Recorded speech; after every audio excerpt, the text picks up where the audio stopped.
L'ordre du jour appelle les questions au gouvernement. La première d'entre elles va être posée par le président Marlex pour le groupe Les Républicains. Merci Madame la Présidente. Monsieur le Premier ministre, la seule question que se posent les Français à la suite de votre nomination à Matignon, c'est est-ce que ça va changer quelque chose pour nous? La France connaît toujours une dette abyssale qui la place au bord de la faillite. Les Français ont de plus en plus de mal à boucler leur fin de mois. Nos frontières sont toujours des passoires. La violence explose. On ne peut plus se faire soigner dans de nombreux départements. Nos EHPAD manquent de tout. Et on a désormais une crise du logement sans précédent, avec des salariés condamnés à dormir dans leur voiture. Vos défis, c'est peu de le dire, sont immenses. Le seul remède, c'est d'agir avec courage, même quand c'est difficile, même quand c'est impopulaire. Nous nous sommes quittés en décembre sur l'adoption de la loi immigration. Elle a suscité une crise qui a fait imploser votre majorité, qui a fait imploser le gouvernement de Madame Borne, notamment sur la question de l'aide médicale d'État.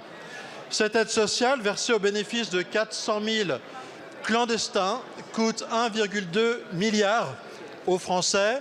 Ces mêmes Français à qui vous demandez de contribuer de manière supplémentaire de 50 centimes de plus par boîte de médicaments, ou ces Français à qui vous déremboursez un peu plus les soins dentaires. Votre prédécesseur, Monsieur le Premier ministre, ainsi que le ministre de l'Intérieur, votre ministre de l'Intérieur, s'était engagé devant la représentation nationale à enfin réformer l'AME pour la recentrer sur des soins d'urgence et des soins vitaux. Allez-vous tenir cet engagement? Quand nous présenterez-vous un projet de loi? Je vous remercie, Monsieur le Président. La parole est à Monsieur le Premier ministre.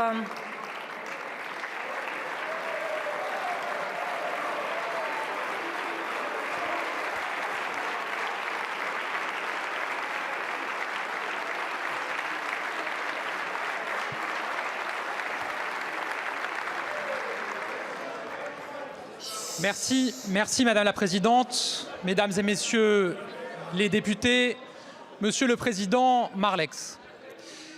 C'est la première fois que je m'exprime dans cet hémicycle en tant que Premier ministre et vous me permettrez de commencer en remerciant le Président de la République pour sa confiance, en remerciant les membres du gouvernement que j'ai proposés et qui ont été nommés de m'accompagner, en remerciant la représentation nationale pour son accueil parmi vous.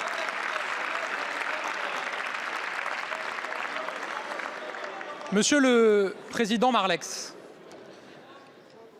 en choisissant de me nommer Premier ministre, le Président de la République a choisi de nommer un ministre du précédent gouvernement parfaitement lucide sur la situation que traverse notre pays et les Français.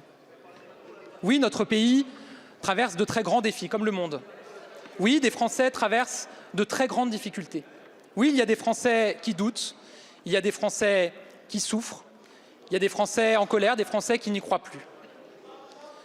Et je le dis, je ne tomberai jamais dans le fatalisme consistant à penser que les problèmes des Français ne peuvent pas être réglés. Au contraire, parce que nous voyons aussi chaque jour dans notre pays des Français qui innovent, qui investissent, qui travaillent, qui s'engagent dans des associations en solidarité avec les Français, des Français qui cherchent tout simplement à faire progresser notre pays et à répondre aux attentes de leurs concitoyens. Et je suis l'un d'entre eux et les membres de mon gouvernement le sont également.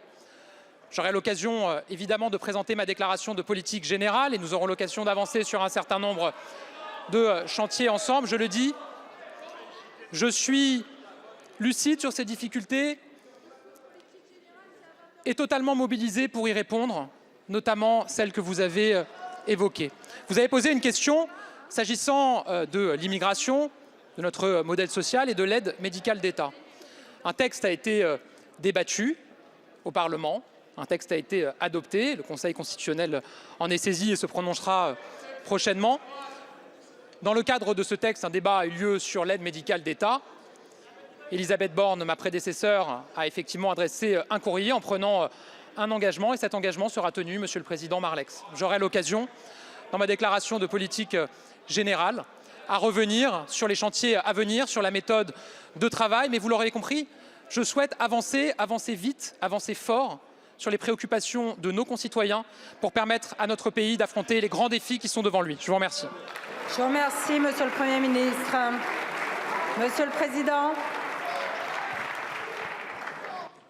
Monsieur le Premier ministre, les beaux mots, c'est bien, l'action, c'est mieux. Je vous rappelle que l'AME, c'est l'argent des Français. Ces Français à qui vous demandez un effort sur leurs dépenses de santé, il n'est pas de raison que vous ne passiez pas très vite à l'action sur l'AME.